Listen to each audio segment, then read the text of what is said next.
Alright fellas, now other than the big Bivol better BF fight, the undercard definitely had a few surprises. Other than the Holy Trinity, which was Conor Ben, Neymar and Frank Warren sitting together, the main thing that caught my eye, and I've seen a lot of people talk about, was the incredibly wild performance which was Ben Whittaker versus Liam Cameron. In a fight which many people just wrote off Cameron, he went out there and put it on Whittaker, resulting in a conclusion which had everyone asking the question, did he just fake an injury? So today I want to have a look at that question while also having a look at the fight as a whole. So stay with me as we get to the bottom of this. Now if you don't know Ben Whittaker by name, you probably know him as the bloke who's just been styling on opponents, making his opponent look silly in the ring, hands down, tapping their head, basically just showboating to the extreme. And this went viral, spiraling him into almost the mainstream of boxing. His fight highlights got millions of views, and because of this, combined with his previous amateur experience, many saw him as the next big thing from the UK. The thing is, with a lot of these previous opponents, they were all journeymen. That's pretty standard for promoters trying to build up boxers, but I guess with the virality of Whittaker's style, a lot of people thought, well, if he's doing all this, he must be something amazing.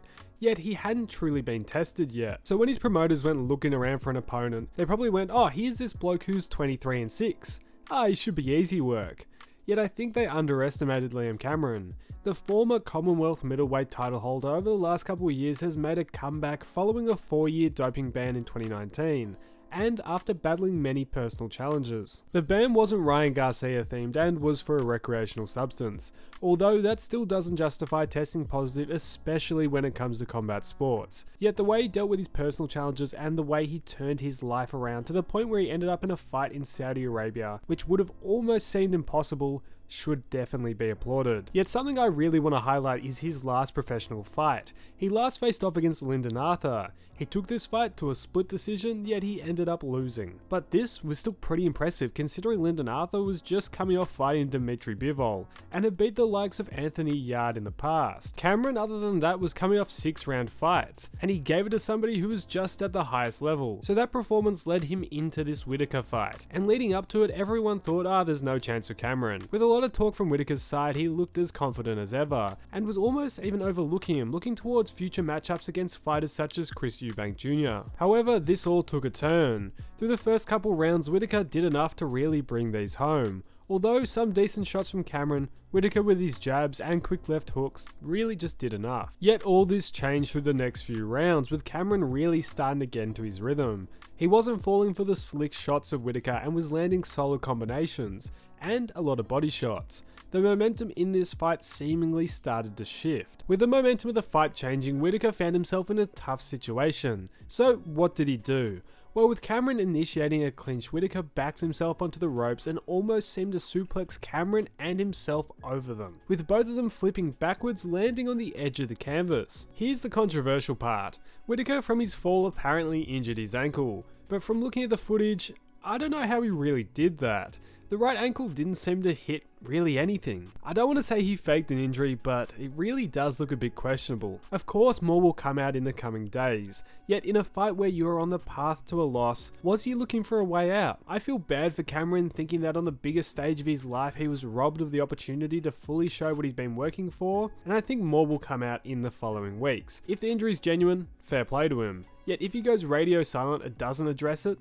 it's not the greatest look. The only news to come out so far that I've seen is Whittaker putting a hole through a wall straight after the fight, which of course he might have been a bit emotional, but it was a tad confusing seeing he was injured enough that he was wheelchaired away from the ring, and then he went on to punch a wall. A little bit odd, to be honest. There's only one natural step for what's next, and that's the rematch. Whittaker needs to go back in there with Cameron and prove himself.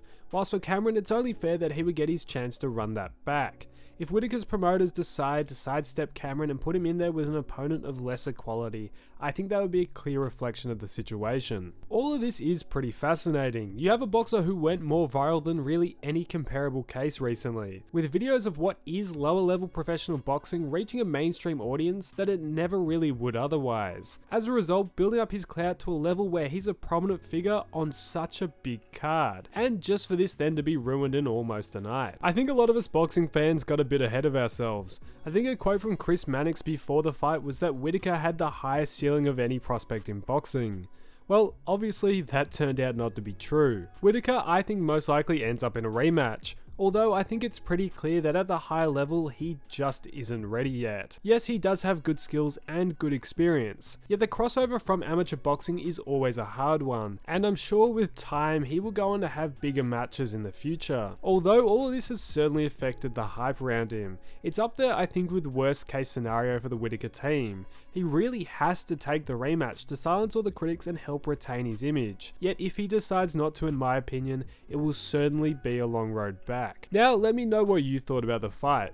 Do you think the injury was genuine, and what sort of future do you see for Whittaker? Let me know all your thoughts down below.